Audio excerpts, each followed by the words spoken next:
Les premières fissures sont apparues début août. C'est toute la maison d'Annick et Didier Guy qui s'affaisse sur son côté droit, entraînant d'importants dégâts sur le reste du logement. On a peur qu'elle s'écroule, on a peur, les nuits on ne dort pas parce qu'on a toujours peur parce que ça s'affaisse. Une maison dans laquelle il va être difficile de continuer à vivre car les murs continuent de travailler. À notre retour de vacances, nous avons trouvé notre carrelage tout fissuré. Puis après, c'était les murs qui s'enfondillaient.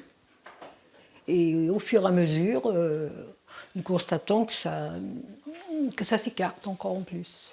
Ce couple avait acheté cette maison pour sa retraite. Il est maintenant question de relogement d'urgence. J'ai pas envie d'aller ailleurs, et puis mais je peux peut-être pas rester là non plus, si ça devient dangereux. Sur la commune de Neuilly-le-Réal, une vingtaine de maisons fissurées ont été signalées. Une partie du village est construite sur un sol argileux qui s'est rétracté avec le manque d'eau. Les propriétaires sont invités à se rendre en mairie pour monter un dossier qui servira à la procédure de reconnaissance d'état de catastrophe naturelle. Un deuxième problème risque d'arriver, c'est qu'aujourd'hui la terre, l'argile s'est rétractée, mais en espérant que la météo change et qu'on ait à nouveau une pluviométrie favorable, l'argile va se gorger d'eau. Et à l'inverse, elle va se gonfler.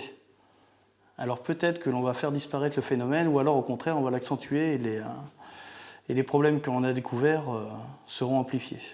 Il faudra au moins 1 an avant que l'état de catastrophe naturelle soit reconnu. Et pendant ce temps, les maisons ne pourront être réparées. Les assurances ne prennent pas en charge ce type de dégradation.